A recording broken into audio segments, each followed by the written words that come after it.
자, 여러분 이어서 봅니다. 35페이지 제2절 납세음 확정 여기 펴놓으시고요.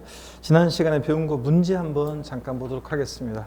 자, 보시면 문제요. 취득세는 취득세 과세 대상을 취득하고 60일이 경과하는 때 납세 의무가 성립한다. O, X요. X 여러분들. 자, 취득세는 사속 들어가면 안 되죠. 납세 의무 성립 시기 어느 때요? 취득하는 때라고 그랬습니다. 그래서 취득세 대상 물건을 취득하는 때에 납세 의무 수상소 성립합니다. 취득하고 60일이 경과하는 때 틀렸죠? 네.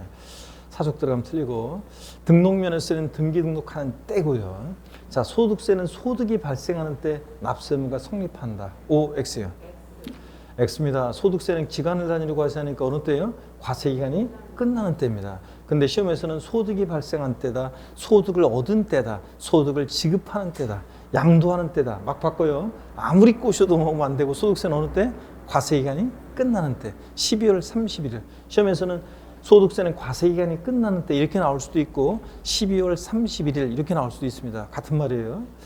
자, 그 다음에 여러분요, 또 문제 봅니다. 재산세, 소방분, 지역자원, 시설세, 사업소분, 주민세는 과세 기준일 매년 6월 1일에 납세 의무가 성립한다. O, X요. 예? X입니까, 여러분? 자, 그렇습니다. 왜 틀렸습니까, 여러분? 예, 그렇지. 주민세는, 자, 재산세, 소방분, 지역자원, 시설세, 종합부동산세는 과세 기준일에 6월 1일에 납세 의무 성립하는데, 사업소분, 주민세는 언제입니까, 여러분? 과세 기준일인데 얘는 7월 1일입니다. 그래서 다르다는 걸 꼭 비교합니다. 그래서 29회 시험 때 옳은 거 골라라 문제에서 사업소분, 주민세 땡땡 7월 1일. 자, 이렇게 7월 1일 나와도 같은 말이에요, 여러분들. 7월 1일. 과세 기준일인데 언제다? 7월 1일에 납세 의무 성립합니다. 재산세에 따르고 다르다는 걸 꼭 비교합니다. 사업소분 주민세, 개인분 주민세는. 자, 그 다음에 여러분요, 이렇게 받고 우리 이제 납세 의무 확정입니다. 우리 납세 의무 확정이란 말을 보면 항상 누가 세금 계산하냐 이걸 떠올리라고 했죠. 먼저 제가 설명을 드리고 또 교재 같이 한번 보도록 하겠습니다. 먼저 신고 납부하는 세금들은 납세 의무자가 납세 의무 확정합니다. 납세 의무 확정 주체는 납세 의무자인데, 자, 어느 때 납세 의무가 구체적으로 확정이 되느냐? 납세 의무자가 과세 표준과 세액을 과세관청에 뭐 하는 때? 신고하는 때. 신고 납부하는 세금들은 골방에서 백날 세금 계산은 뭐예요? 계산된 세금을 과세주체에게 뭐 하는 때? 신고하게 되면 이제 구체적으로 세금 계산이 됐으니까 납부 의무가 확정이 된다 얘기합니다. 그래서 시험 문제는 다음 원칙적으로 납세 의무자가 과세 표준과 세액을 과세관청에 신고하는 때 납세 의무 확정되는 지방세는 국세 물어봅니다. 자, 신고하는 때 확정되는 지방세 어떤 게 있느냐? 취득세, 등록면허세, 지로 이름 시작한 애들 네 가지요. 지역자원 시설세, 특정자원분이나 시설분, 지방교육세, 지방소득세, 지방소비세. 자, 지방교육세는 취득세, 등록면허세, 부가세일 때는 지방교육세는 신고 납부하니까 신고하는 때 확정됩니다. 자, 그래서 신고하는 때 확정되는 지방세. 다시 어떤 거라고요? 취득세, 등록면허세, 지로 이름 시작한 애들 네 가지. 자, 그 다음에 국세에서 신고하는 때 확정되는 국세, 소득세요. 양도득세 같은 소득세, 법인세, 부가세 등등. 종합부동산세도 신고납부 선택하면 뭐 하는 때? 신고하는 때 확정이 될 수 있습니다, 여러분들. 자, 이렇게 해서 신고납부하는 세금은 신고하는 때 확정된다는 거. 자, 또 봅니다. 보통징수나 부가가세하는 세금은 누가 납세 의무를 확정하느냐? 과세 주체가요. 과세관청에서 과세 주체가 확정하는데 어느 때 확정이 되느냐? 과세 주체가 과세 표준과 세액을 뭐 하는 때? 결정하는 때 확정됩니다. 과세권자가 세금 계산할 때 우리는 결정한다는 표현을 쓰는데, 자, 시험 문제는 이거죠. 과세 주체가, 즉 과세관청에서 원칙적으로 과세 표준과 세액을 결정하는 때 납세 의무가 확정되는 지방세는 국세는 물어봅니다. 결정하는 때 확정되는 지방세 어떤 겁니까, 여러분? 재산세, 친구, 지역자원 시설세, 소방분 지역자원 시설세요. 그리고 재산세, 부가세일 때 지방교육세 등등 이런 애들이 그렇습니다. 물론 자동차세라든가 주민세 일부도 여러분 집으로 고지도 날라오죠. 그런 애들은 결정한 때 확정되지만 하여튼 얘네들만 딱 기억합니다. 그 다음에 국세에서 원칙 결정한 때 확정되는 국세 어떤 겁니까? 종합부동산세. 결정하는 때 확정됩니다. 상속세, 증여세 물론 또 종합부동산세, 부가세일 때 농어촌특별세는 부가세니까 본세에 따라서 결정하는 때 적용되지만 하여튼 종합부동산세 하나 잘 기억합니다. 원칙 결정하는 때. 그래서 종합부동산세는 원칙은 결정하는 때 적용되는데 납세무자가 신고납부 선택하면 뭐 하는 때? 신고하는 때 예외적으로 납세무가 확정될 수도 있습니다. 종합부동산세는 원칙은 결정하는 때 적용되고요. 자, 이렇게 해서 여러분들이 딱 알아두시면 됩니다. 문제 한번 풀어보겠습니다. 재산세는 원칙적으로 과세관청의 결정에 의하여 납세무가 확정되는 지방세이다. O, X요. 맞습니다. 재산세는 보통 징수하니까 과세관청에서 뭐 하는 때? 결정하는 때 확정됩니다. 자, 또 봅니다, 여러분들. 소멸인데 일단 우리 내용을 좀 보도록 하겠습니다. 교재 기본서 35페이지 여러분 봅니다. 먼저 신고납부 의의어. 신고납부란 누가 세금계산하느냐? 납세무자가. 이게 포인트죠. 납세무자가 그 납부할 지방세, 과세표준과 세액을 신고하고 신고한 세금을 납부하는 것을 말합니다. 자, 특징을 보시면 동그라미 1번 과세표준과 세액 계산은 원칙적으로 누가 한다고요? 납세무자가 한다. 밑줄이요. 즉 납세무자는 뭐 이런 거는 그냥 참고적으로 읽어보는 거예요. 납세무자는 뭐 세무행정에 참여할 수 있기 때문에 보통 징수보다 뭐 민주적인 방법이다. 이런 거는 그냥 참고입니다. 이런 거 줄 긋지 마세요. 시험에서 어떤 게 더 민주적이냐고 물어보지 않으니까 여러분들. 네? 그죠? 자, 그래서 그냥 신고 납부하는 세금은 원칙적으로 누가 납세무를 확정한다? 납세무자가. 이걸 아시면 되고 동그라미 2번 세계 확정은 과세표준 신고서를 제출하는 때 된다. 이 경우 뭐 이런 것들은 그냥 읽어봅니다. 납세무 확정 효력은 과세표준 신고서를 제출하면서 발생한다는데 제가 그랬죠. 자, 신고 납부하는 세금은 납세무자가 뭐 하는 때? 신고하는 때 확정된다. 그래서 제가 알려드리는 대로 기억하시면 돼요. 아까 신고하는 때 확정된다고. 그 다음에 동그라미 3번 신고 납부 기한까지 신고 납부하자는 경우에는 벌과금 성격이 있는 가산세를 본세, 조세에 포함하여 부과한다. 이런 것도 우리 징수 방법 하면서 배웠었죠. 예. 자, 그 다음에 신고납부 세목. 자, 중요한 것은 납세무자가 신고하는 때 납세무 확정되는 지방세가 어떤 거냐? 자, 이게 중요합니다. 취득세, 밑줄, 그리고 지자로 이름 시작하는 네 가지인데 지역자원시설세, 특정자원분, 그리고 시설분, 또 지방소비세, 지방소득세, 또 지방교육세. 그래서 지에 동그라미 합니다. 지역자원시설세, 특정자원분, 시설분도 여기 포함입니다. 지혜 동그라미, 지방소비세 지혜 동그라미, 지방소득세 지혜 동그라미, 그리고 그 줄 맨 끝에 지방교육세 지혜 동그라미요. 그리고 등록면허세 밑줄이요. 하여튼 취득세, 등록면허세, 지자로 이름 시작하는 네 가지 신고하는 때 확정됩니다. 국세에서는 소득세, 양도세 포함 밑줄, 그리고 그 줄 끝에 종합부동산세 신고납부 선택했을 때 신고하는 때 확정됩니다. 밑줄이요. 자, 그 다음에 양가로 4번 신고납부 불성실하면 가산세 적용되는데 우리 가산세 관해서 지난주에 배웠고 또 복습도 했습니다. 가산세란 지방세 기본법 또는 관계법에 따라 규정하는 의무의 성실한 이행을 확보하기 위해서 의무를 이행하지 아니할 경우에 관련 법령에 따라 산출한 세액에 가산해서 징수하는 금액을 말하고요. 자, 넘어갑니다, 여러분들. 36페이지 보시면 36페이지 자, 보시면 특징이 나옵니다. 기억본에 보면 가산세의 특징은 세법상 각종 협력 의무 위반에 대해서 가해지는 벌과금적 성격으로 부과한다고 학자들이 얘기하고요. 동그라미 니은번 밑줄입니다. 가산세는 해당 의무가 규정된 해당 지방세 세목으로 한다 밑줄이에요. 이 말은 가산세도 조세에 포함시킨다는 말이에요. 가산세는 지방세 세목으로 한다. 그 말은 예를 들어서 신고납부 불성실에서 우리가 배웠었어요. 가산세 만약에 신고납부를 불성실했다. 자, 그래서 가산세 적용되는데 가산세가 예를 들어서 20만 원이 계산됐다. 그러면 과세권자가 다시 계산한 산출세액에다가 요 가산세를 합해가지고 납세 고지서 발부한다고 우리가 배웠었습니다. 그랬죠? 네, 그랬을 때 과세권자가 다시 계산한 세금이 100만 원이면 가산세 요거 20만 원 합해가지고 고지서 보낼 때는 120만 원 내라고 보내잖아요. 그러니까 가산세는 지방세, 국세 세목으로 합니다. 그 말은 가산세도 조세에 포함을 시킨다 그런 얘기입니다. 자, 그 다음에 또 밑줄입니다, 여러분들. 다만 니은번의 동그라미 2번 특징에서 동그라미 니은번 두 번째 줄 다만 여기도 밑줄입니다. 지방세를 감면하는 경우에 가산세는 감면하는 지방세에 포함하지 아니한다 밑줄이요. 세금을 깎아줄 때 가산세까지 당연히 깎아주는 것은 아닙니다, 여러분들. 밑줄이요. 자, 그 다음에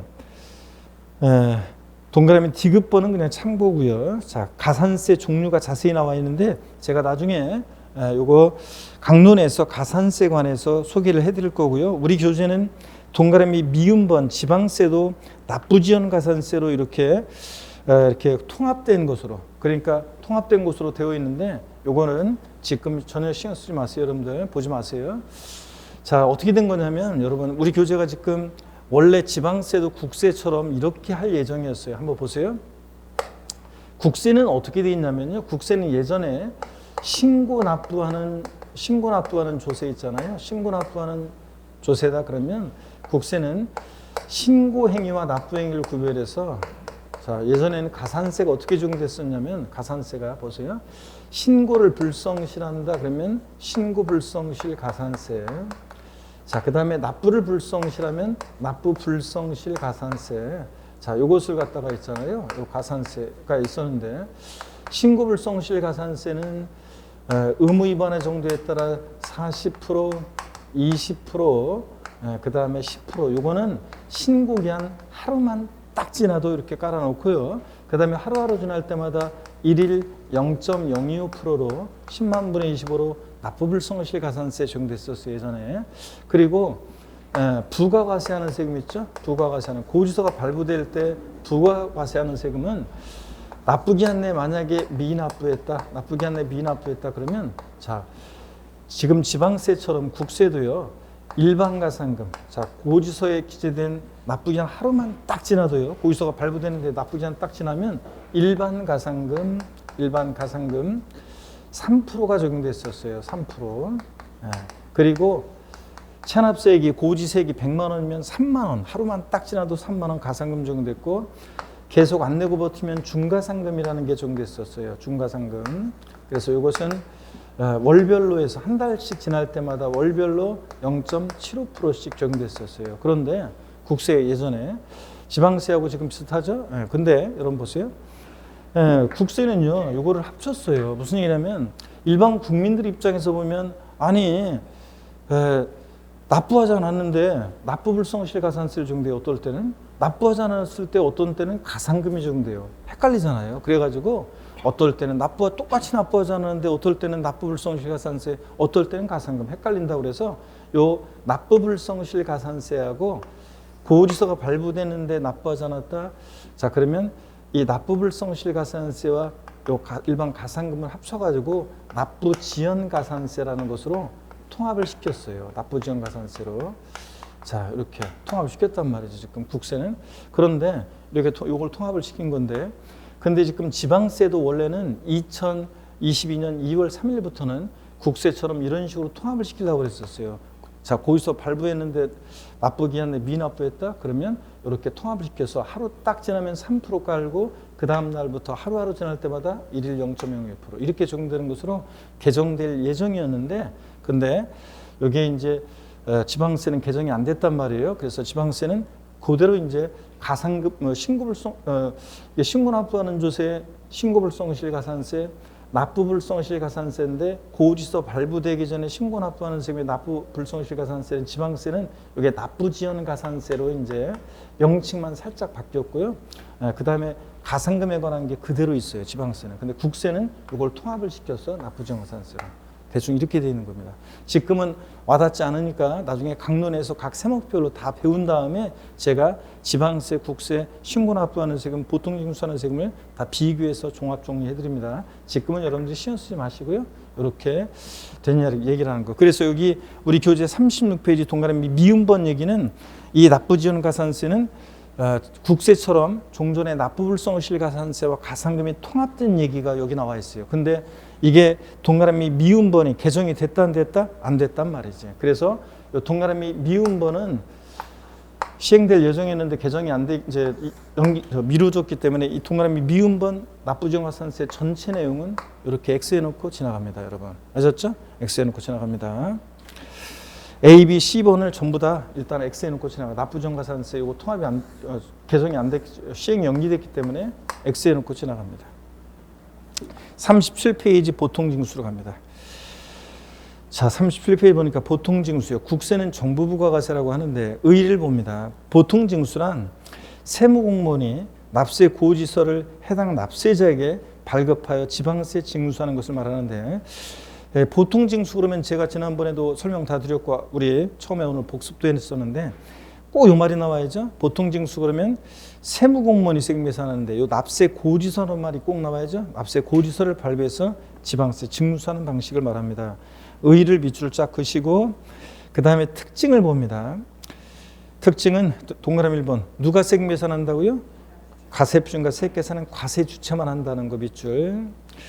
자, 세액의 확정은 과세관저가 뭐하는 때? 결정하는 때 납세 의무가 구체적으로 확정이 됩니다. 밑줄이요. 자, 그래서 합쳐가지고 우리가 보통징수나 정부가 하는 세금은 누가 납세 의무를 확정한다? 과세주체가. 어느 때 확정이 된다? 결정하는 때 확정된다. 자, 그래서 시험 문제는 원칙 과세관청에서 과세표준과 세액을 결정하는 때 납세 확정되는 지방세는 국세는 물어봅니다. 자, 그럴 때 결정하는 때 확정되는 지방세 어떤 겁니까? 재산세 밑줄, 그리고 지역 친구, 지역자원시설세 소방부 밑줄, 그 다음에 됐습니다. 국세에서 종합부동산세 밑줄이요. 결정하는 때 확정된다는 거 밑줄이요. 자, 이렇게만 딱 알면 됩니다. 됐습니까, 여러분? 자, 이렇게 해서 납세의무는 추상적으로 성립하고 구체적으로 신고 또는 결정에 의해서 확정이 되고요. 자, 그 다음에 기한 후 신고 넘어갑니다. 수정 신고 이거는 제가 심화 과정에서 소개해 드릴게요. 이런 것들은 심화 과정에서 소개해 드립니다. 지금은 넘어갑니다. 40페이지로 갑니다. 제3절 납세의무 소멸입니다. 추상적으로 성립하고 구체적으로 확정이 되는 납세의무는 소멸하는 과정을 거치는데 소멸에 관한 얘기입니다. 펴놓으시고 교재 40페이지 펴놓으시고 제 설명을 계속 듣습니다. 여러분 봅니다. 여기 우리 납세의무 소멸이요. 소멸 사유 일단 시험에 28회 시험 때 소멸 사유인 것과 아닌 거 섞어놓고서 소멸 사유인 거 고르라고 나왔었는데, 자, 또 나오진 않겠지만 독립한 문제보다는 종합 문제 속에서는 얼마든지 나올 수 있으니까 소멸 사유와 인 것과 아닌 것을 알아두셔야 됩니다. 자, 먼저 소멸 사유요. 납부요. 세금 납부하면 당연히 납세의무 소멸하죠. 충당 말뜻만 알면 돼요. 충당은 소멸 사유인데 말뜻만 알면 됩니다. 제가 저희 부모님 댁 세금을 대신 다 내드린다고 그랬죠? 효자들 세금 다 내드리고 진짜 효자들이라고 했잖아요. 근데 보시면은 저희 부모님 댁에 이런 안내문이 온 적이 있어요. 지자체에서. 어떤 안내문이 왔냐면 30원의 세금을 환급받을 게 있었는데 이번에 낼 세금 중에서 30원만큼을 세금에 충당했다, 이런 안내문을 받은 적이 있습니다. 자, 보세요. 국세지방세 환급 절차에서 환급을 받고 이번에 세금을 또 내고, 아니 그럴 필요가 뭐 있어요. 그냥 환급금과 이번에 낼 세금 중에서 30원만큼을 서로 상계 처리합니다. 그러면 상계 처리되어지는 30원만큼은 세금에 충당되어졌다고 하고, 세금에 충당되어지는 만큼 납세의무는 어떻게 하냐? 소멸해요. 그래서 30원 빼고 나머지만 납부하면 되잖아요. 그죠? 그래서 충당은 소멸 사유라는 것만 알면 돼요. 충당되어지는 만큼 납세의무는 소멸한다. 이렇게 알아두시고, 부과의 취소요. 여러분, 취소는 민법에서 배우다시피 소급표가 있어가지고 세금 부과를 취소해? 그럼 처음 세금 부과했을 때로 소급해서 효력이 샥 없어집니다. 그러니까 취소 소멸 사유입니다. 조세 부과권의 제척기간 만료. 여러분, 제척기간이라는 게 뭐냐? 국가나 자체가 우리에게 세금을 부과할 수 있는 법정 기간을 정해놨습니다. 그 기간을 정해놓지 않으면 30년 전, 40년 전, 20년 전 얘기 들먹거리면서 제가 세금 안 낸 게 있다, 덜 낸 게 있다 그러면서 이번에 가산세 폭탄한 게 오면 나는 작년 일도 생각이 안 나는데, 그죠? 그래서 증거 자료도 하나도 없고, 그래서 여러 가지 문제가 생깁니다. 법적 안정성을 위해서요. 법적 안정성을 위해서 국가나 자체가 우리에게 세금을 부과할 수 있는 법정 기간이 지나면 더 이상 세금을 부과할 수 없도록 합니다. 그 다음에 조세 징수권의 소멸시효 완성이요. 자, 어떤 거냐? 권리 위에 잠자는 자는 보호하지 않는다. 국가나 자체가 우리에게 세금을 부과할 수 있었음에도 불구하고 부과하지 않고 일정한 시간이 지나면 시효 완성해서 납세의무 소멸됩니다. 자, 그래서 이런 것들은 다 소멸 사유입니다. 그래서 납부 충당, 부가권의 취소, 제척기간 만료, 소멸시 완성. 소멸사유라는 거 5가지 기억하고, 소멸사유 아닌 거 납세자의 사망. 죽었다고 모든 일 해결되는 거 아니라고 그랬죠? 나 하나 죽으면 뭐 그냥 다 끝나지 뭐 이러는데 안 끝난다고 그랬죠? 그래서 죽으면 안 된다고 그랬어요. 민폐. 자, 그렇기 때문에 죽으면 안 된다. 자, 세금 납부할 의무가 있다. 근데 안 내고 죽으면 피상속인의 세금 납부할 의무는 누구한테로? 상속인에게로 승계돼서 상속인이 자기가 상속받은 재산 한도 내에서 다 세금을 납부할 의무를 진다고 그랬습니다. 어떤 분이 걱정이 돼가지고 그러면요 빚만 남겨놓고 돌아가셨는데 그럴 때는 어떻게 되나요? 상속받은 재산 한도 내에서만 책임을 지는 거예요. 상속받은 재산이 없으면 납부할 의무 없는 거죠. 뭐. 자, 그래서 어떻든 간에 납세자의 사망은 소멸사유가 아닙니다. 부가철회요. 고지서를 보냈는데 주소나 영업소가 불분명해서 고지서가 도달이 안 돼요. 그러면 고지서 보냈던 것을 철회, 걷어들였다가 주소, 영업소 확인해서 다시 보냅니다. 그러니까 철회는 소멸사유가 아닙니다. 자, 법인의 합병. A법인이 세금 납부할 의무가 있는데 B법인하고 합병했다고 A법인의 세금 납부할 의무가 없어진다. 그럼 다 그렇게 하겠죠? 자, 그렇기 때문에 법인 합병도 소멸사유가 아닙니다. 그래서 소멸사유인 것 5가지 아닌 것을 꼭 구별해서 알아두셔야 되겠습니다, 여러분들. 자, 그 다음에 계속 제 설명을 들으세요, 여러분들. 네. 자, 근데 문제 한번 보겠습니다. 금방 본 거니까 눈썰미 테스트입니다. 자, 금방 본 거니까 여러분. 납세 의무는 납부, 충당, 부가권의 철회, 제척기간 만료, 징수권 소멸시 완성 등으로 소멸한다. O, X요. X입니다. 뭐 때문에 틀렸습니까? 그렇지.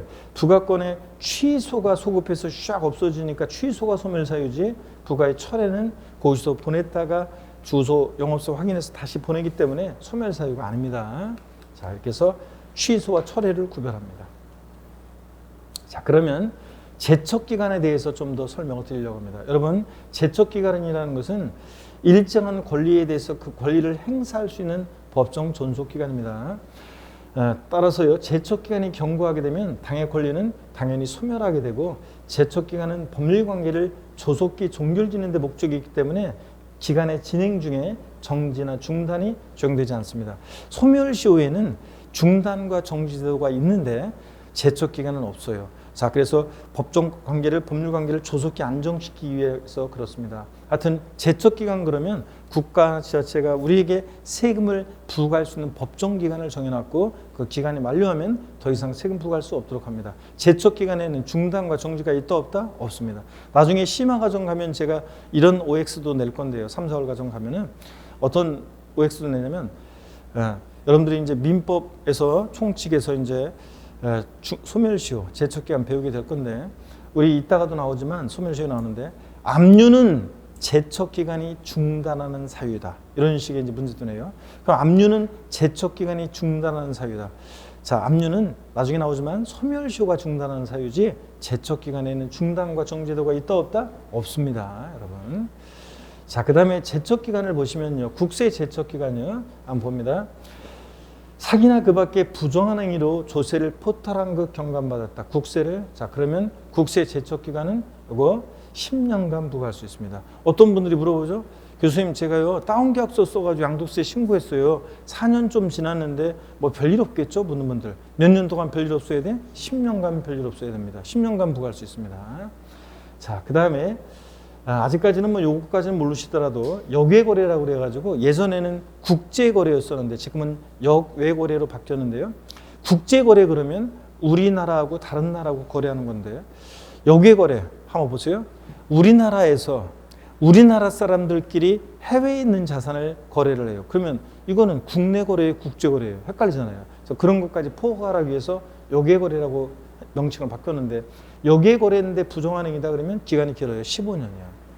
그 다음에 법정 신고기한까지 신고서를 제출하지 않았다. 자, 일반 국세를 그러면 7년간 부과할 수 있습니다. 7년간.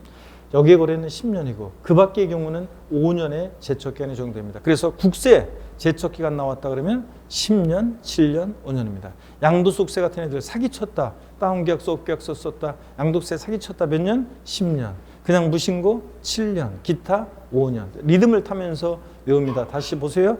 10년, 7년, 5년 이렇게. 자, 역외거래는 15년, 10년, 7년 이런 식으로 15년, 10년, 7년. 그냥 일반 양도세는 10년, 7년, 5년. 아셨죠? 이렇게.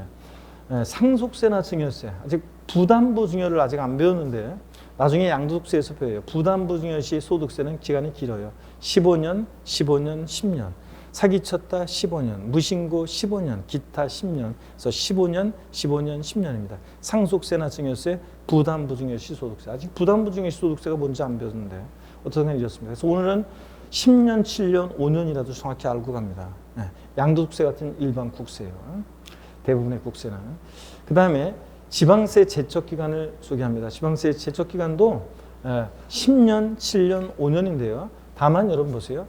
지방세도 취득세 같은 애들 사기쳤다 그러면 요거 10년입니다. 근데 납세자가 법정 신고 기한까지 신고서를 제출하지 아니했다. 무신고 7년입니다. 근데 다만 여러분 주의해 보세요. 무신고긴 무신고인데 다음에 따른 취득으로서 법정 신고 기한까지 신고서를 제출하지 않은 경우 10년인데요. 뭐냐면 상속이나 증여를 원인으로 취득하는 경우인데 취득세, 상속이나 증여를 원인으로 취득했는데 취득세 신고기한이요. 법정 신고기한까지 신고서를 제출하지 않았다. 그냥 무신고가 아니라 어떤 사항과 결합해서 신고기한 내 신고 제출하지 않았다. 어떤 사항과 결합해서 무신고라고 하면 몇 년이냐면 10년입니다. 이게 그냥 무신고는 7년이고요. 자, 이런 식으로 해서 이거 다 외울 필요 없고 하여튼 이거 읽어보면 이런 거예요. 무신고긴 무신고인데 어떤 사항과 결합해서 지방세 무신고했다 몇 년? 10년. 이렇게요. 자, 그리고 그 밖의 경우는 5년입니다. 그래서 지방세도 제척기간은 어떻게 외우냐? 10년, 7년, 5년. 사기쳤다 10년, 무신고 7년, 기타 5년. 무신고긴 무신고인데 어떤 사항과 결합해서 상속이나 증여를 원인으로 취득하는 경우인데 신고기한 내 신고 제출하지 않았다. 그럼 몇 년? 10년. 이런 거. 이렇게만 주의하시면 됩니다. 자, 됐고요. 계속 이어서 봅니다. 소멸시효까지 계속 볼게요. 소멸시효 기간. 소멸시효라는 것은 징수권 소멸시효는 일정한 권리에 대해서 권리자가 당의 권리를 행사할 수 있었음에도 불구하고 일정 기간 행사하지 않는 경우에 권리 위에 잠자는 자는 보호하지 않는다. 권리를 소멸시키는 제도인데요. 소멸시효 기간, 징수권을 행사할 수 있는 때로부터 기산점으로 해가지고 기간이 어떻게 정되냐면 이렇게 정됩니다. 소멸시효 기간이요. 자, 지방세는 금액에 따라, 국세는 금액에 따라 달라지는데 5천만 원 미만의 지방세는 소멸시효 몇 년? 5년. 5천만 원 이상의 지방세 소멸시효는 몇 년? 10년이요. 그러니까 지나면 더 이상 부과할 수 없습니다.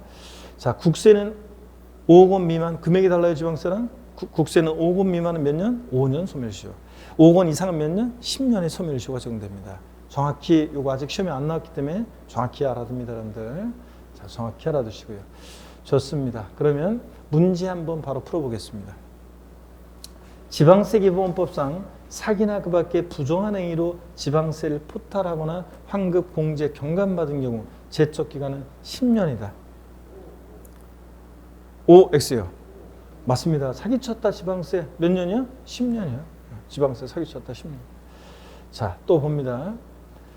문제 두 번째요. 지방세 기본법상 5천만 원 이상의 지방세 소멸시효 기간은 5년이다. 5천만 원 미만은 지방세 5년, 5천만 원 이상은 몇 년? 10년입니다.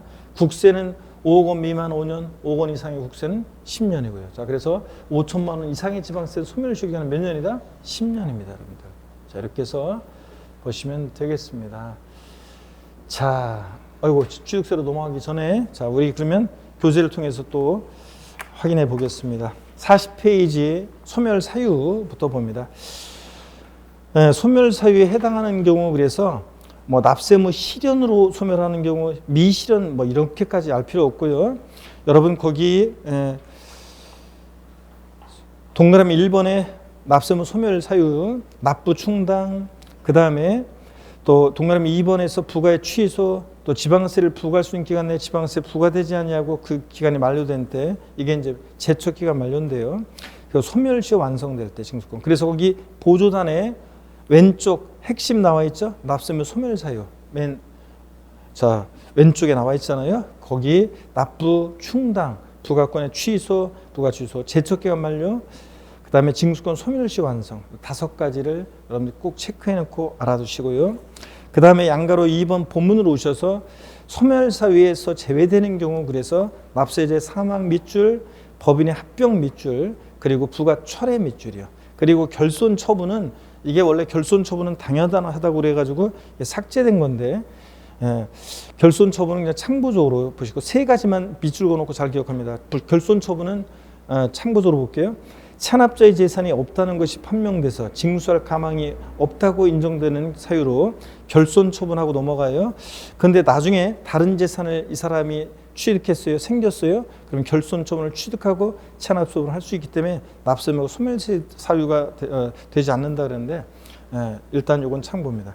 결손 처분 일단은 받을 게 없지 뭐 가져갈 게 없어요. 그러면 일단 결손 처분하고 넘어갔다가 얘가 나중에 뭐 재산이 생겨 그러면 다시 결손 처분 취소하고 다시 세금을 부과합니다. 그러니까 소멸세 아니라는 얘기인데 이건 신경 쓰지 마세요. 이건 삭제가 돼가지고 동그라미 1, 2, 3번 세 가지만 알아둡니다. 자, 그리고 부가권의 제척기간이요. 개념은 쭉 읽어보면 제가 핵심적인 말씀을 다 설명 아까 드렸고요. 그 다음에 41페이지 지방세 제척기간 있죠. 지방세 제척기간은 동그라미 1번 보니까요. 납세자가 사기나 그 밖에 부정한 행위로 지방세를 포탈한 것 경감받았다. 몇 년? 10년. 동그라미 2번 그냥 무신고가 아니라 상속이나 증여를 원인으로 취득하는 경우인데 지방세를 신고하지 않았다. 그럼 몇 년이요? 10년이요. 자, 어떤 사안과 결합해서 무신고는 10년이고 동그라미 3번 그냥 신고기 안내 신고서 제출하지 않았다. 몇 년이요? 7년이요. 그 밖의 사유 5년이요. 그래서 우리는 어떻게 외운다? 10년, 7년, 5년 이렇게 외웁니다.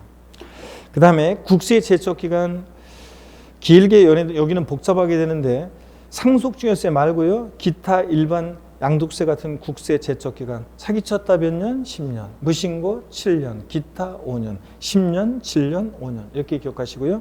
상속세나 증여세 또 부담부 증여시 소득세는 15년, 10년인데 사기쳤다 15년, 무신고, 허위신고, 무신고 15년, 그 다음에 일반적인 경우 10년, 그래서 15년, 10년입니다.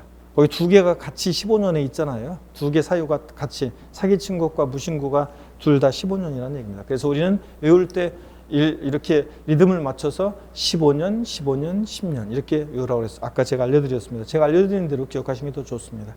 양도세 같은 국세는 10년, 7년, 5년이고요. 그 다음에 양가로 서본 제척기간의 기산일 이런 것까지 우리가 볼 필요 없습니다. 이건 참고적으로 보는 거예요. 뭐 신고기 거기 핵심 요약 거기 보조단 오른쪽을 보니까 참고 아래 거예요.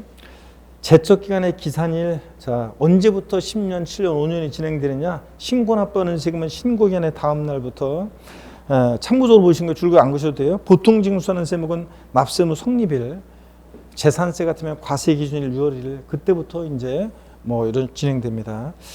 자 이런 건데 참고적으로 소멸시효 기산일은 납부기 한 다음 날부터인데 참고적으로 보시고요. 자 넘어갑니다. 그래서 줄글 필요 없어요. 넘어갑니다. 42페이지 징수권 소멸시효요. 개념은 제가 설명드렸습니다. 권리 위에 잠자는 자는 부과하지 않는다. 세금을 국가 자체가 우리에게 부과할 수 있었음에도 불구하고 부과하지 않고 일정한 시간이 지나면 시효 완성합니다. 소멸시효 기간이요. 거기 표만 여러분들이 잘 기억합니다. 표만 표시해놓고 잘 기억합니다. 표만 별 표시해놓고 잘 기억하세요. 지방세 5천만 원 미만은 몇 년? 5천만 원 이상은 10년. 5천만 원 미만은 몇 년? 5년. 42페이지 양가로 2번 소멸시효 기간에 표 있잖아요. 표에다가 별 표시해놓고 국세는 5억 원 이상은 10년, 5억 원 미만은 5년이요. 소멸시효 기간 밑줄이요. 자 그리고 나머지 소멸시효 기산일 이런 거 필요 없습니다. 자 그 다음에 43페이지 나중에 제가 시효의 중단과 정지 이런 것들도 민법에서 여러분들 개념들을 좀 더 배우면 나중에 심화 과정에서 시효의 중단 사유, 정지 이런 것들을 소개해 드리겠습니다. 아직 시험에 한 번도 나오지는 않았지만 소개해 드릴 거고요. 오늘은 소멸시효 기간만 정확히 알고 갑니다. 여러분 저를 보세요. 그러면요. 기초과정에서도 제가 이런 거 한번 말씀드린 적이 있는데 제척기간도 소멸사유고 징수권 소멸시효도 소멸사유고 그럼 둘이 어떻게 다른 건가요? 그러는데 여러분 보세요. 우리가 이제 예를 들어서 양도소득세 있잖아요. 양도소득세. 양도소득세를 제가 신고를 다운계약서나 업계약서를 써서 양도소득세를 신고했어요. 그러면 세무서에서 그것을 모르고 신고기한 다음 날부터 그걸 모르고 10년이 지났어요. 그리고 나서 10년 지난 어느 날 나한테 와가지고 야, 너 그때 양도세 너 다운계약서 써서 신고했지? 자, 그러면서 나한테 세금 내라고 할 수 있어요, 없어요? 없습니다. 자, 근데 양도소득세를 제가 사기친 건 아니고 그냥 신고기한 내 신고서 제출하지 아니한 것을 과세권자가 모르고 역시 7년 지나면 그러면 이제 더 이상 세금 부과할 수 없도록 합니다. 근데 문제는 보세요. 제가 양도소득세를 신고 안 했어요. 그러면 예정신고기한이라고 해서 나중에 배우는데 신고 안 했어요. 그러면 관할 세무서장이 세금 계산했어요. 가산세 합해가지고 납세 고지서 날라와요. 자, 세금 내라고. 그래서 가산세 합한 금액을 납세 고지서를 발부했어요. 제가 고지서를 받았는데 또 세금을 안 내고 있어요. 그러면 과세권자가 내 재산을 압류하거나 뭐 독촉장을 보낸다거나 또 이제 세금 배송 내라고 독촉장을 보내거나 압류를 하거나 뭔가 했어야 되는데 그러지 않고요. 그냥 고지서만 가산세 해가지고 세금 내라고 고지서 한번 보내놓고 그 다음에는 아무런 조치도 안 하고 그러면 내가 세금 안 낸 거를 과세권 세무서에서 알아요 몰라요? 알고 있었잖아요. 그러니까 지들이 가산세 합해가지고 고지서 보내왔잖아요. 그럼 세금을 부과할 수 있었음에도 불구하고 더 이상 아무런 조치를 안 하고 그냥 시간이 지나갑니다. 5억 원 미만의 국세는 몇 년? 5년. 5억 원 이상 국세는 몇 년? 10년 지나면 이제 권리 위에 잠자는 자는 부하지 않는다. 시효 완성해서 더 이상 세금 부과할 수 없도록 하는 겁니다. 이해되십니까, 여러분? 그래서 차이점은 제적 기간은 모르고 그 기간이 과세권자가 내가 신고하지 않은 거 뭐 이런 것들을 모르고 그 기간이 10년, 7년, 5년 지나서 더 이상 세금을 이제 부과할 수 없다는 거고 소멸시효는 나한테 세금 내라고 고지서까지 가산세 합해서 보냈으면서 그럼 압류를 하거나 뭘 했어야 되는데 아무것도 그 이후에 독촉장도 안 보내고 아무것도 안 보내고 시간이 지나면 소멸시효 완성한다 그런 얘기입니다. 이해되십니까 여러분? 이런 차이점입니다. 자, 그 다음에 이렇게 해서 우리는 오늘은 기본 이론에서는 제척 기간하고 소멸시효 기간만 여러분들이 의의와 함께 딱 외워두시고 소멸시효 중단과 정지 제도는 나중에 봅니다. 자, 어떻든 간에 여러분요. 제척 기간에는 중단과 정지 제도가 있다 없다? 없다고 그랬습니다. 그렇죠, 여러분들? 제척 기간에는 중단과 정지 제도가 없고요. 자, 그러면 됐습니다. 넘어갑니다. 자, 이렇게 해서 우리가 받고 40 여러분 뒤에 그 6페이지 가면은 제3장 지방세와 타채권과의 관계가 나오는데 이거는 여러분들이 민법이나 그런 과목에서 기본적인 지식들을 좀 쌓고 오면 피담보 채권이 뭔지 피담보 채권 뭔데 저한테 피담보 채권이 뭐예요? 막 물어봐. 이걸 기본 이론에서 제가 지금 강의를 하면 수강생들이 피담보 채권이 뭐예요? 나한테 막 물어봐요. 그럼 민법에서 배우고 와야지. 나한테 왜 물어봐? 자, 그래서 이거는 지방세와 타채권과의 관계예요. 이게 29회 30회 연달아 나왔었는데 이거를 다음에 심화 과정 때 제가 자세히 소개해 드리겠습니다. 기본적으로 여러분 1개월 과정에서 기본서 과정에서 여러분들이 민법적인 지식을 좀 쌓고 오면 제가 이거 설명을 쫙 드리겠습니다. 지금은 쫙 넘어갑니다. 이런 거. 자, 기마 과정 때 말씀을 드릴 거고요. 기한은 신고, 수송 신고, 그 다음에 요 조세 채권과 타채권과의 관계 이런 것들은 그때 설명드리겠습니다. 자, 넘어가니까 제2편 지방세가 나오죠. 취득세, 등록면세, 재산세인데 넘기시면 쭉 넘어가면 요약이 나오는데 이런 것들은 공부 다 한 다음에 보세요. 이거는 공부 다 한 다음에 보는 거예요. 이런 거는 나중에 공부 다 한 다음에 보시고 넘어갑니다. 62페이지 취득 제1장 취득세입니다, 여러분. 자, 그러면 고개를 드시고 여러분들 다시 목 운동합니다, 여러분들. 목 운동. 아이고, 목 운동. 반대로 돌리시고 허리도 좌로 우로 돌립니다, 여러분들. 아이고. 자, 기지개도 화끈하게 제끼시고 어깨도 돌리시고요. 좋습니다, 여러분들. 자, 지난 시간에는 그러고 보니까 제가 지난번에 제가 시 한 편 정우승 시인의 시 한 편 읊어드렸었죠? 첫 시간에 그랬잖아요. 희망을 만드는 사람이 되라. 그랬죠? 꿈을 받아라, 꿈을 받아라. 했죠? 그럼 됐고. 좋습니다. 자, 여러분, 오늘 자, 취득세 제2편 우리 지방세에서 취득세 봅니다. 취득세는 뭐 시험 문제는 선언 문제가 그러니까 선언 문제 출제되다가 최근에 두세 문제 나오고 있는데 세 문제 내외로 예상하시면 되고요. 자, 취득세는 어떤 것들을 공부하느냐. 여기 봅니다, 여러분들. 어떤 것들을 공부하냐면 취득세 특징이요. 자, 기본 이론까지는 일단 각 세목들의 특징, 성격도 우리가 살펴볼 거고요. 취득의 개념과 구분. 취득세는 취득에 부과하는 세금이잖아요. 취득세는 취득에 부과하는 세금이니까 취득이라는 게 뭔지, 또 어떤 모습으로 취득되는지, 취득의 유형. 자, 그 다음에 과세 대상, 어떤 것을 취득했을 때 부과되냐. 이런 것들은요, 독립한 문제로 출제되기보다는 종합 문제 속에서 지문 한 줄씩 나옵니다. 그래서 역시 32회 시험에서도 지문 한 줄 나왔고요. 이런 것들. 그 다음에 또 보시면 취득세 납세 의무자가 누가 될 것이냐. 제가 32회 시험 때는 앞두고서 취득세 납세 의무자 무조건 시험에 나온다고 그랬어요. 근데 진짜로요? 제가 무조건 나온다고 그랬는데 무조건 나왔습니다. 별표 3개 하고 무조건 나온다고 했는데 나왔는데, 자, 32회 시험에서 나왔기 때문에 올해는 또 독립한 문제로 나올 가능성이 높진 않지만 여전히 종합 문제 속에서 나올 수 있는 중요한 내용들이 있기 때문에 별표시 2개 합니다. 자주 출제되는 중요한 부분이고, 그 다음에 여러분요, 어이구 죄송합니다. 이거 잘못 눌렀네. 자, 납세 의무자 받고, 그 다음에 취득 시기요. 어느 때 취득했다고 볼 것이냐. 이게 32회 시험에서는 종합 문제 속에서 지문 한 줄 나오는 정도였는데 이 취득 시기요. 이게 올해는 작년에 32회 시험 때 양도소득세 취득 시기가 나왔기 때문에 올해 취득세 취득 시기는 독립한 문제로도 나올 가능성이 상당히 있어 보입니다. 중요하고요. 취득 시기. 작년에 종합 문제 속에 지문 한 줄 나왔지만, 그 다음에 세금 계산 어떻게 할 것이냐. 우리 세금 계산은 이렇게 하죠. 과세 표준이라는 게 결정이 되면, 보세요. 과표 결정이 되면 곱하기 세율에서 우리가 산출세 구하잖아요. 지방세나 국세나 세금 계산은 어떻게 할 것이냐. 이거 중요한데요. 과세 표준과 결정. 세금 계산 어떻게 할 것이냐. 중요한 건데, 이 과세 표준과 세율, 취득세 세율은 시험에 거의 매년 나왔었는데, 이게 이제 작년에는 세율과 관련한 독립한 문제가 안 나왔단 말이에요.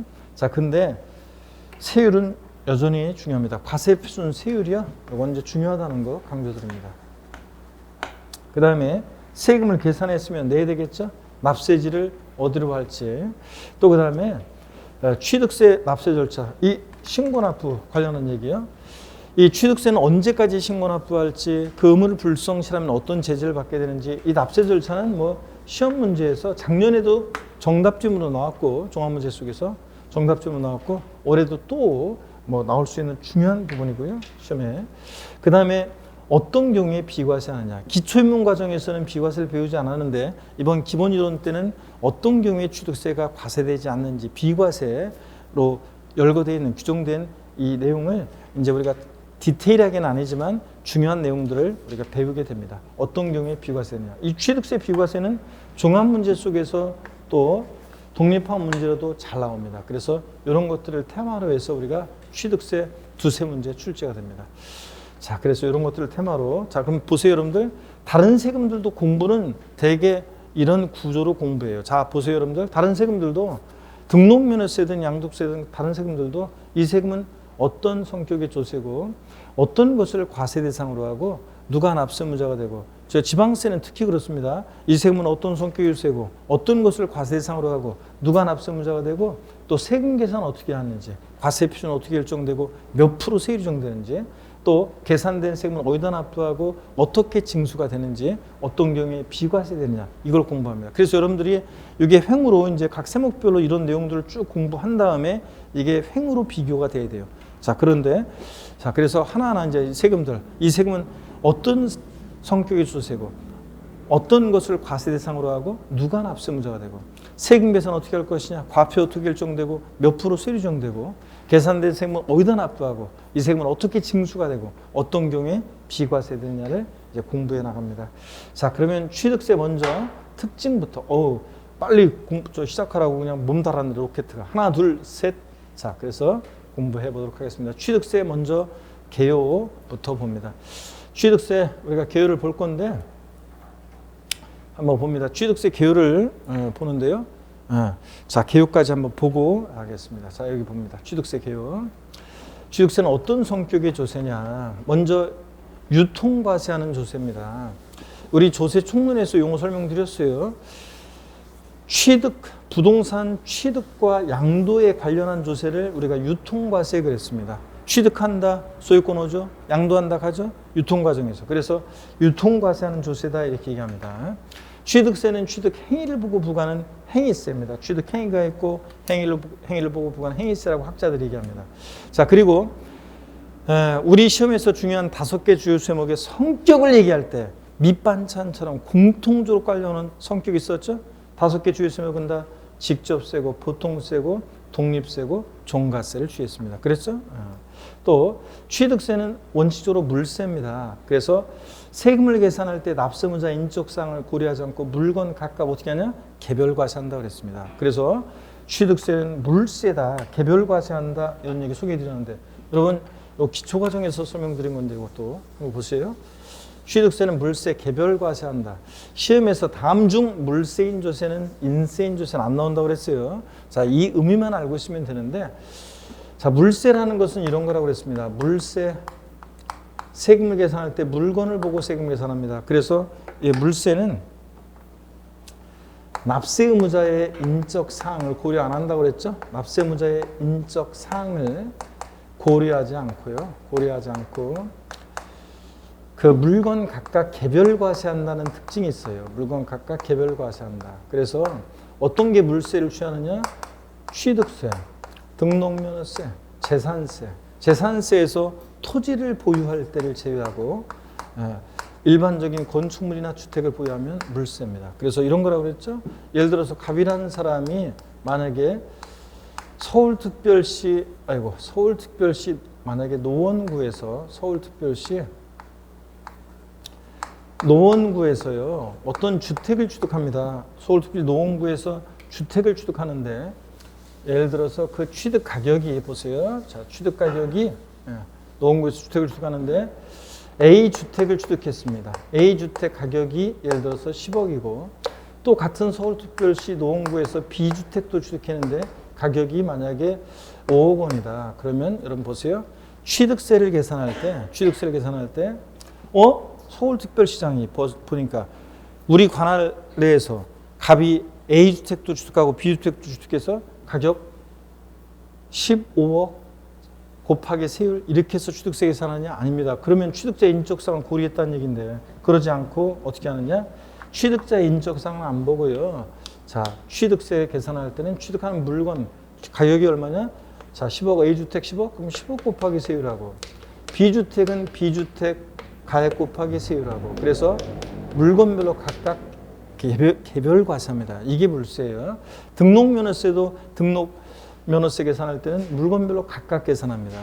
재산세요. 노원구청장이 우리 관할구역 내 A주택도 B주택인데 A주택도 갑소유인데 B주택도 갑소유야? 그러면 A주택과 B주택 가격을 합쳐가지고 15억 곱하기 세율에서 재산세 계산하느냐? 아니에요. 그러면 인세지, 인적사항 고려했으니까. 그게 아니라 자, 주택분 재산세를 부과할 때는 노원구청장은 A주택 가격 곱하기 세율, B주택 가격 곱하기 세율 각각 주택별로 각각 개별과세합니다. 시험 문제 어떻게 나오냐고요? 몇 번 나왔던 것이 동일한 시군구 관할구역 내 주택분 재산세를 부과하는 경우에 주택분 재산세는 해당 시군 관할구역 내 주택을 가격을 소유자별로 합산한 금액에 해당 주택 세율을 적용한다. X입니다. 소유자별로 합산한다 그러면 틀려요. 아니고 어떻게 하냐? 주택별로 각각 개별과세합니다, 여러분들. 오해이고. 자, 그 다음에 계속해서 봅니다. 상대된 개념이 인세인데, 인세라는 것은 납세 의무자의 인적사항을 고려하죠. 납세 의무자의 인적사항을 고려해요. 그래서 인적사항을 고려해서 이런 설명들은 이제 이번 순환이 마지막이니까 잘 설명 들으세요. 이제 다음 심화과정부터는 이런 건 설명 안 해요. 납세의무자 인적사항을 고려해가지고요. 그 사람을 중심으로 합산과세한다는 특징이 있습니다. 합산과세합니다. 그래서 사람을 중심으로 합산과세하는데 어떤 게 인세를 취하느냐? 재산세에서 토지를 보유할 땐 그래요. 토지 보유. 자, 한번 볼까요? 그런지 을이라는 사람이 예를 들어서 서울특별시 만약에 서초구에 A 상가 토지가 있는데 그 A 상가 토지 가격이 만약에 30억 원, 또 같은 서울특별시 서초구에 B 상가 토지도 갖고 있는데 가격이 20억 원, 또 경기도 성남시에 만약에 경기도 성남시에 시 상가 토지가 있는데 가격이 10억 원이다. 그러면 토지분 재산세를 부과할 때는요. 자, 주택과 달리 토지 소유자의 인적상을 봐요. 서초구청장, 우리 관할구역 내 A 상가 토지도 을소인데 B 상가 토지도 을소야. 지금 소유자별로 이 상가 토지 가격을 합쳐가지고요. 합친 금액에 맞는 해당되는 세율을 적용해서 세액 계산합니다. 자, 차이가 나죠? 주택은 주택별로인데 토지는 같은 유형의 토지끼리 합산해서 계산합니다. 그 다음에 성남시에 있는 토지는 뭐 재산세는 시군구세니까 성남시에 있는 곳은 성남시장이 시상가 토지 가격 곱하기 세율에서 이렇게 세액 계산합니다. 자, 그러니까 토지의 경우에 재산세는 예외적으로 인세력 성격이 있다. 합산과세입니다. 이해되십니까, 여러분? 자, 그 다음에 또 봅니다. 종합부동산세도 인세를 취해요. 종합부동산세도. 자, 전국적으로 있죠. 부부도 따로따로 개인별로 해서 전국적으로 주택 전부 다 합산해서 계산합니다. 납세무자별로. 토지 전부 다 합산해서 계산합니다. 그러니까 종합부동산세도 인세입니다. 그리고 양도소득세 인세예요. 양도소득세도. 자, 보세요. 어떤 사람이 1월 1일부터 12월 31일까지 과세기간 동안 1월 달에도 부동산 팔고 5월 달에도 팔고 10월 달에도 팔았어요. 그 사람이. 그럼 그 양도자별로 양도소득을 전부 다 어떻게 하냐? 합산해서 계산합니다. 그러니까 양도소득세도 인세예요. 어려울 거 하나도 없네. 지방세, 주요 세 개 세목은 물세, 개별과세. 종부세, 양도소득세, 국세 두 개 주요 세목은 인세, 합산과세. 중간에 딱 껴있는 재산세만 원칙 물세인데 예외적으로 토지의 경우에 인세력 성격이 있다. 양다리 걸쳤다 그랬습니다. 그죠, 여러분? 그래서 자, 다시 여기 봅니다. 취득세는 물세입니다. 그래서 물건 각각 어떻게 하냐? 개별과세합니다, 여러분들. 취득하는 물건 각각 개별과세합니다. 자, 또 봅니다. 취득세는 사실주의 과세합니다. 실질주의라고도 하는데 사실주의 과세하고 현황부과 원칙이 적용되는데 요 중요한 원칙이죠. 자, 그러면 요거 두 가지만 이해해도 많은 내용을 우리가 외우지 않아도 되잖아요. 이게 어디서 나온 거냐? 실질과세 원칙에서 나온 건데, 자, 처음 오신 분들은 잘 들어봅니다. 우리가 국세기본법과 지방세기본법에 실질과세 원칙이라는 게 있는데 이것을 제가 좀 각색해서 소개해 드리겠습니다. 먼저 귀속의 실질 그 내용을 합니다. 무슨 얘기냐면 실질 소유자, 권리자와 등기등록 명의자가 원래 일치하는데 일치하지 않아요. 그럴 때 세금은 누구한테 귀속시킬 것이냐? 누구한테 귀속시킵니까? 실질 소유자에게 세금을 귀속시켜라. 등기등록 명의와 상관없이. 이게 귀속의 실질입니다. 자, 그 다음에 내용도 실질적으로 보고 부과하라. 그 첫 번째가 중요한 건데요. 사실주의 과세하라. 사실주의 과세한다는 것은 등기, 등록, 허가 등과 무관하게 과세한다는 원칙입니다. 그래서 취득세는요. 등기되지 않아도 우리 주요 부동산 세금들이 다 그래요. 취득세, 재산세, 종부세, 양도세 등 주요 부동산 세금들은 다 등기되지 않아도 등록되지 않아도 허가받지 않아도 과세가 됩니다, 여러분들. 자, 그 다음에 그래서 미등기 부동산, 지적공무상 등록되지 않은 토지, 또 무허가 건축물 다 취득할 때, 보유할 때, 양도할 때 다 세금이 부과가 됩니다. 그랬더니 제가 이런 걸 설명드렸더니 어떤 수강생분이 그랬다고 그랬잖아요. 무허가 건물 같은 건 어떻게 알고 적발해서 재산세 부과하나요? 공부하는 수험생이 그런 것까지 뭐하러 신경 쓰냐고 그랬죠, 제가? 그렇잖아요. 어떻게 그럼 공무원들이 할 일이지. 우리 시험에서는 건축법상 허가받지 않은 건축물 나오면 이게 취득세나 재산세, 양도세 대상이 된다는 것만 알면 되는 거죠, 우리는. 자, 그 다음에 또 봅니다, 여러분들. 이게 중요한 원칙이고, 잠깐만요. 사실주의 과세, 실질주의 과세, 이게 이제 중요한 원칙인데, 등기되지 않아도, 등록되지 않아도, 허가받지 않아도 우리 세금, 주요 세금들이 과세가 되는데, 이거하고 상대되는 개념이 뭐냐면, 형식주의 과세예요. 등기, 등록, 허가 등의 형식을 갖출 때 과세한다는 건데, 어떤 게 형식주의 과세를 취하느냐? 등록면허세요. 나중에 등록면허세 할 때 우리가 또 자세히 배우자. 등록면허세라는 세금만 등기, 등록, 허가 등의 형식 갖출 때 부과합니다. 등기 등록이 없으면 등록면허세는 압수의무가 없어요. 나중에 자세히 배웁니다. 등록면허세만 형식주의 과세하고 나머지 주요 부동산 세금들은 다 뭐 한다고요? 사실주의, 실질주의 과세합니다, 여러분. 그 다음에 또 보시면 자, 현황 부과하라. 여러분, 현재 상황에 따라서 세금을 부과한다는 원칙인데 보세요. 현재 상황에 따라서 세금을 부과한다는 원칙인데 공부상 현황과 공부, 공적 장부요. 토지대장, 건축물대장 같은 공적 장부, 공부상 현황과 사실상 현황이 원래 일치하지만 일치하지 않을 때 무엇에 따라서 세금을 부과하라? 사실상 현황에 따라 부과하라. 공부상으로는 농지로 돼 있어요.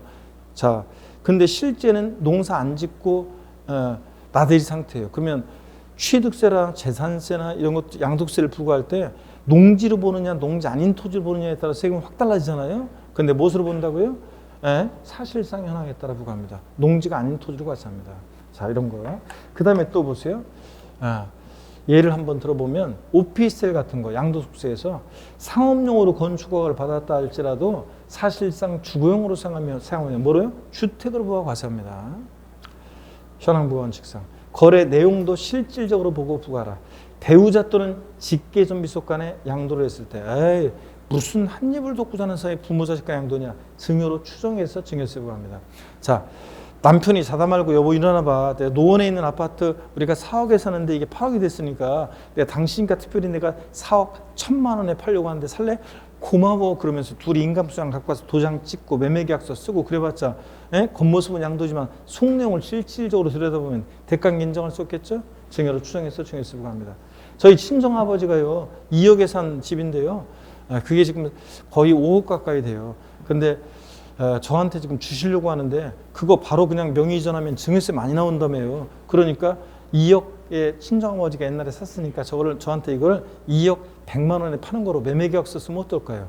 겉모습은 양도지만 속내용은 실질적으로 들여다보면 증여로 추정해서 증여세 부과합니다. 다만 반대 추정이니까 반대 증거 배우자 직계존비속 간에도 대가 있다는 것이 입증이 되면 양도로 보는 경우도 있긴 있습니다.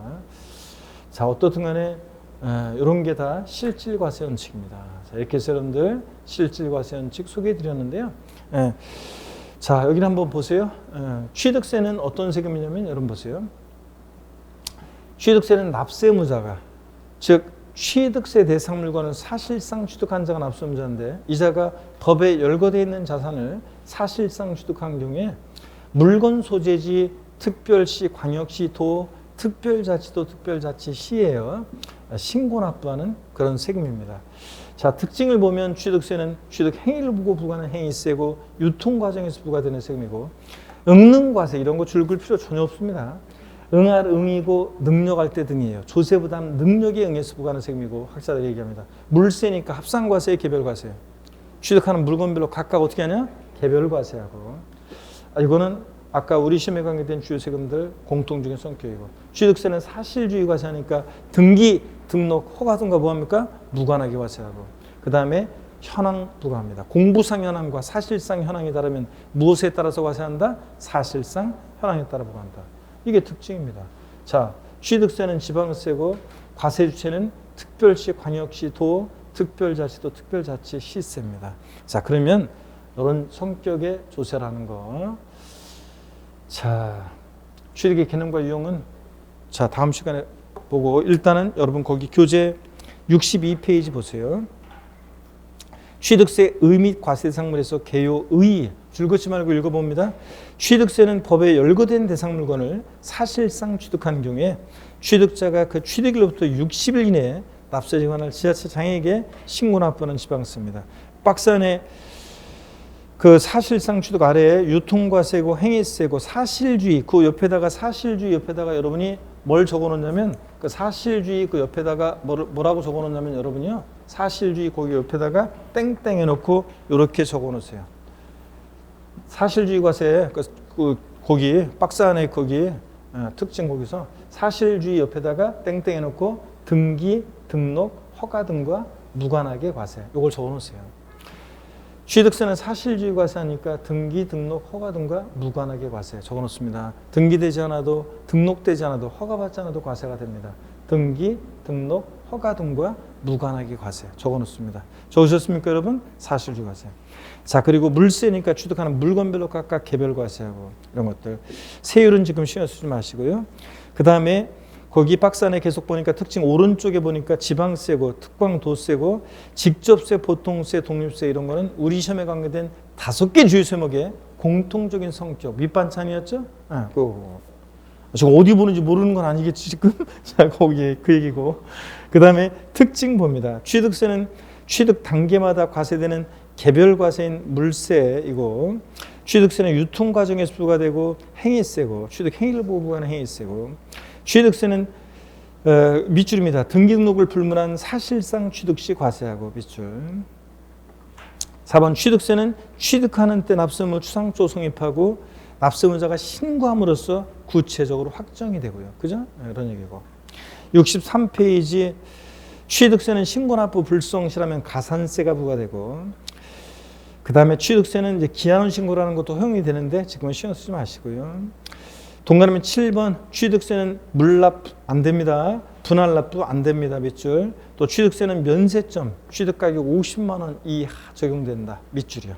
됐습니다. 그리고 과세 취지 이런 거는 그냥 읽어보는 거예요. 그냥 줄 전혀 긁히지 마세요. 읊는과세 이런 말 나오는데 그냥 시험에서 안 나와요. 학자들이 하는 얘기고. 조세부담 능력을 보고 부과하는 그런 세금이라는 거예요. 이거 참고고요. 예제 문제를 봅니다.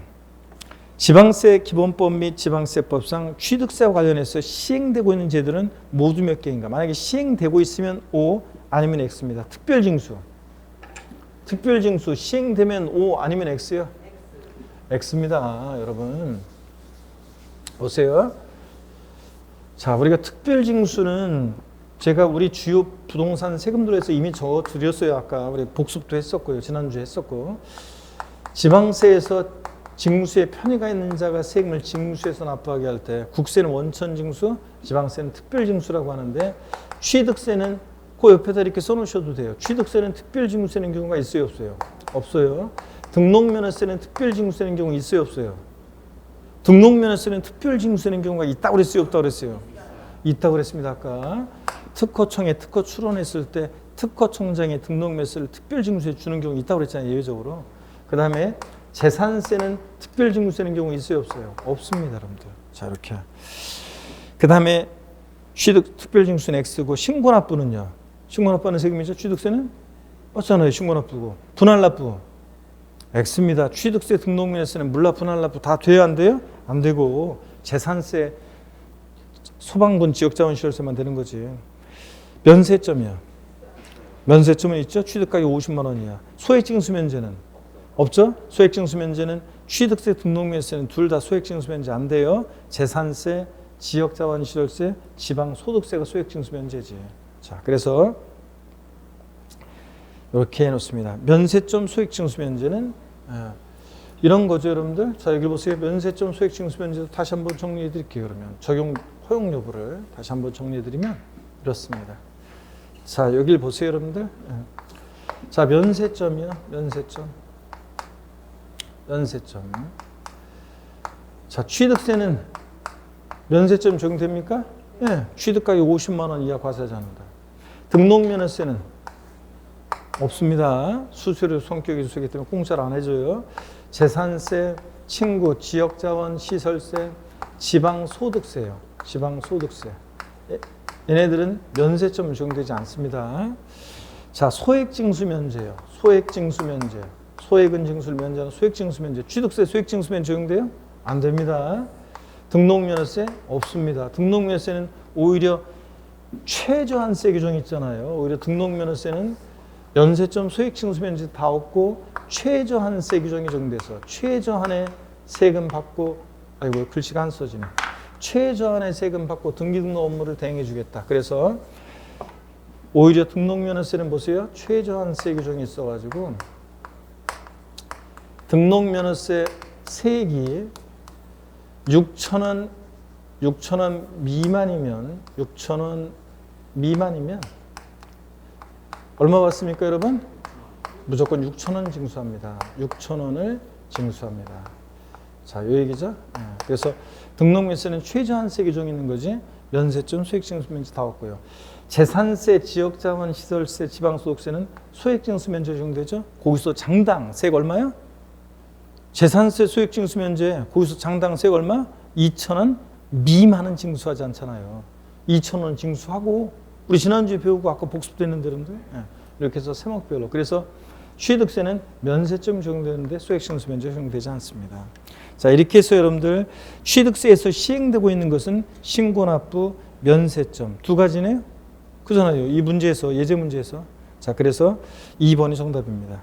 자, 이렇게 보셨고, 자, 그러면 이제요, 취득세 성격 특징을 받고 잠시 쉬었다가 취득의 범위, 취득세는 취득에 불과한 세금인데 취득이라는 게 뭔지, 또 어떻게 어떤 모습으로 취득되는지, 그 취득의 유형, 이런 것들을 쭉 이어서 보겠습니다. 잠깐 쉬겠습니다, 여러분들.